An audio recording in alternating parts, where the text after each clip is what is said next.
Le président Martelly veut agir dans le sens de l'appel à l'unité lancé lors de la célébration de ses 2 ans au pouvoir. Il a, ce jeudi, fait un pas vers ses adversaires politiques en rendant visite à Radio Caraïbe, une station dont l'opinion est considérée à tort ou à raison opposée à la sienne. Lors d'une intervention durant l'émission Matin Caraïbe, Michel Martelly a réitéré son appel aux anciens présidents Duvalier et Aristide afin qu'ils conduisent leurs partisans et sympathisants sur le chemin de l'unité. Certains le voient comme un événement et c'est à raison. 2 ans après son élection, Michel Martelly rend visite à l'une des radios qui, depuis la campagne électorale, lui a rendu la vie dure, politiquement parlant. Cette démarche survient 2 jours après que le président se soit érigé en rassembleur et ait appelé les leaders lavalassiens et duvalieristes à s'unir pour faire progresser le pays. Michel Martelly, qui lui aussi veut créer une ouverture, fait donc un pas vers ses adversaires politiques. Comme l'enfant prodige, il a été reçu dans une ambiance festive à Radio-Télé Caraïbe.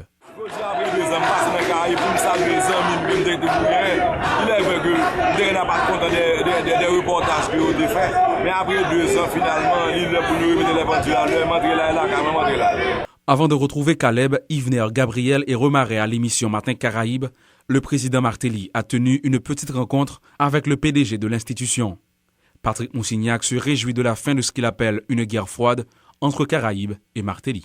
Ça fait 2 ans que le président est monté. Le président a fait une tournée des médias. Il n'est pas passé dans Radio Caraïbe, il y a d'autres radios qui ne pas passé encore. Et nous pensons que c'est un bail très positif qu'il passe visiter nous aujourd'hui. Mais attention, le président peut toujours rendre visite à Caraïbe, mais la ligne de la radio ne va pas changer, affirme le patron de médias. Patrick Moussignac invite le président à prendre plus en compte les conseils prodigués par la presse. Radio Caraïbe, au contraire, son conseil est lié pour le président, pour tout président passé. Parce que nous-mêmes, nous là, pour nous faire un job. Le job là, c'est informer. Et informer sans aucun parti pris, avec professionnalisme, nous continuons à informer. Non, ça ne va pas ébranler nous, et ça ne va pas influencer le travail que nous avons fait déjà et que nous pourrons continuer à faire. Depuis 1804, Haïti recherche l'unité. Si la légende du drapeau haïtien est l'union fait la force, le pays n'a jamais pu profiter de cette puissance. En 2013, le sujet revient sur le devant de l'actualité à travers la démarche du président Martelly. Seulement, cette fois-ci, on doit dépasser le stade des simples paroles.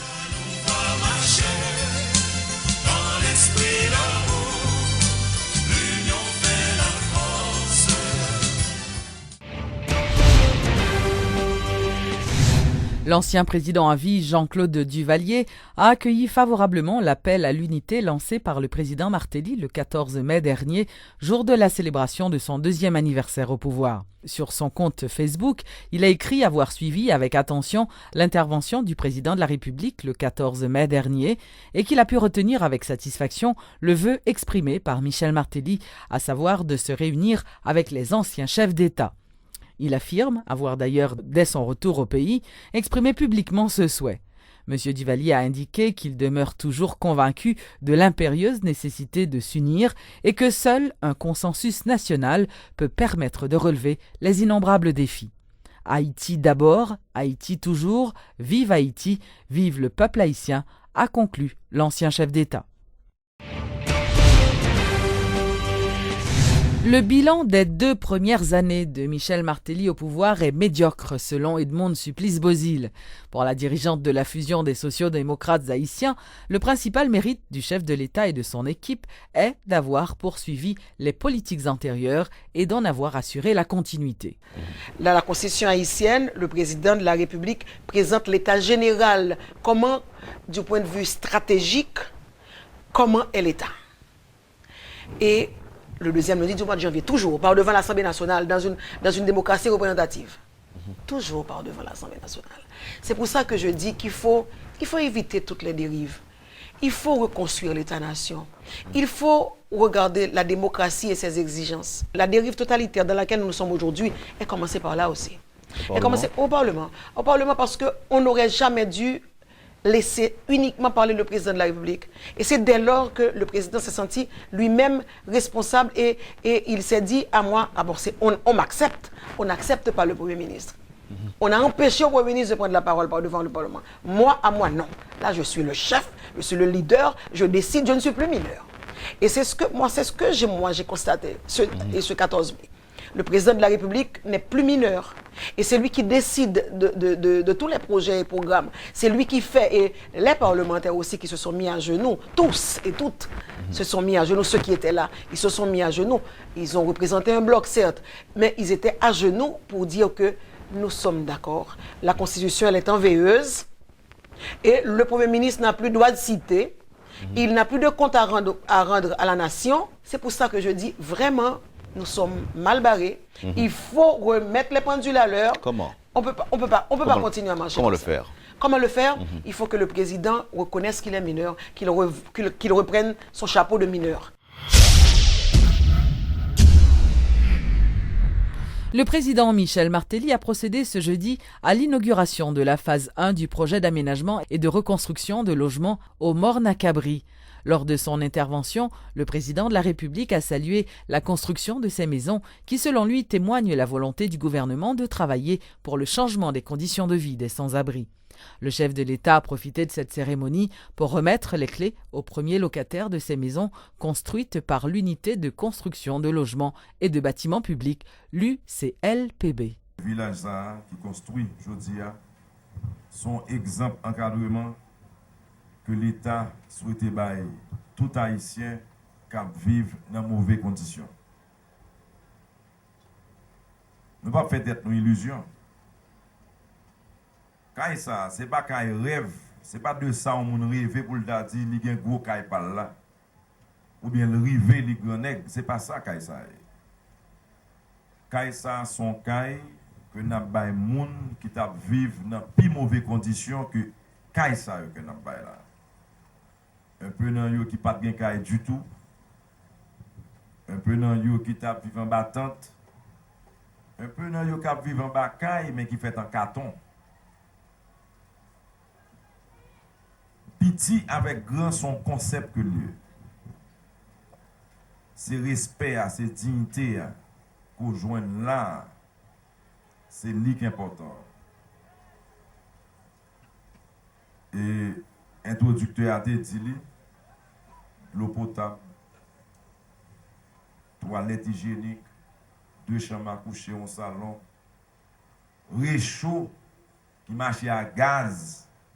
Qui veut dire qu'à travers le projet, ça, nous commençons à attaquer le problème environnement. Un bel espace de jeu, c'est son terrain basket, nous, là, par ça. Bel terrain basket. Et dans l'école, là, bel espace. Ça veut dire en partant. À part Kaila, à part respect, nous, baroua. N'a pas une opportunité là. Réalisation rêve ça. La permettre famille qui pas de gros moyens prendre un petit souffle. Respirer plus bien. Dans un bel petit cahier. Bien solide. Bien solide. Avec bon janvier. Électricité, l'eau potable, m'a dit encore, toilette hygiénique, l'école pour tout le monde, centre santé, marché public, route asphaltée et emploi dans la zone. Aïe aïe aïe, c'est pas rance. Aïe aïe aïe.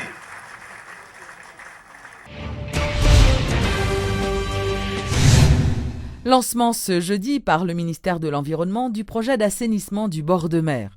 Selon le ministre de l'Environnement, Jean-François Thomas, cette activité s'inscrit dans le cadre d'une campagne de protection de l'environnement marin qui a pour objectif de sensibiliser l'ensemble des usagers de la mer aux questions de l'hygiène et de la protection des ressources naturelles piscicoles. Toute fatra, tout c'est directement dans la mer noire.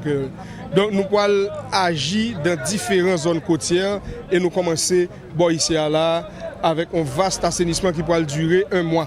Que nous pouvons normalement nous pouvons assainir zone là pour empêcher toute fatra de tomber dans la mer là. en attendant que travaux publics travaillent lui-même en amont, on Jean-Pierre lui-même, nous-mêmes nous prenons ça là pour nettoyer. C'est là, encore une fois, éducation et sensibilisation, c'est le plus important.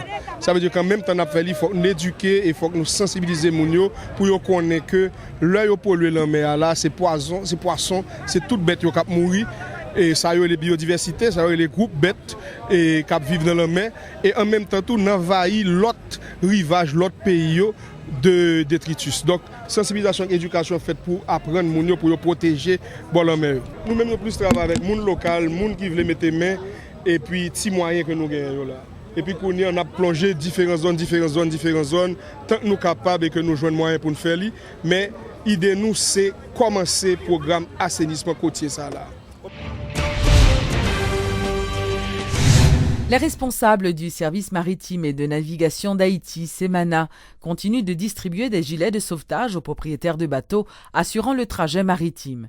Ce mercredi 15 mai, une délégation s'est rendue dans le sud du pays, notamment au Caille. Suivez les explications de Frérel Normil, directeur du Semana. Parce que l'homme prend bateau n'a pas de certificat de jaugeage, ou pas de livret professionnel marin, ou pas gagner soit capable le certificat de jaugeage qui Semana te du bateau ça quand dans la mer, et bien l'homme mourit. Et bien là ça ou gagner non seulement responsabilité civile et bien une responsabilité pénale tout. Et ceci ça est valable tout même pour représentants Semana là. Automatiquement yo signé en bas en droit de patence qui dit que bateau ça est autorisé parti et sans que moun ça pas gilet de sauvetage et bien automatiquement bateau ça t'a fait naufrage on moun mourir, il obligé d'arrêter représentant parce que l'état est payé pour des responsabilités. Principe là, le on moun mourir dans la mer, même si c'est pas frème de sang, c'est pas somme de sang mais son frère mon compatriote haïtien qui mourit.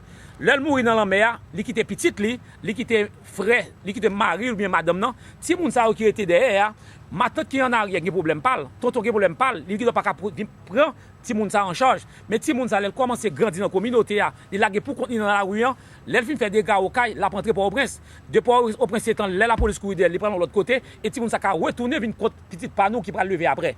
Tant pris frère avec ce mio, on nous tous collaborer ensemble parce que rôle l'état c'est pas bail bâton, rôle l'état c'est bail service. C'est dans ça me fait premier geste à nous collaborer avec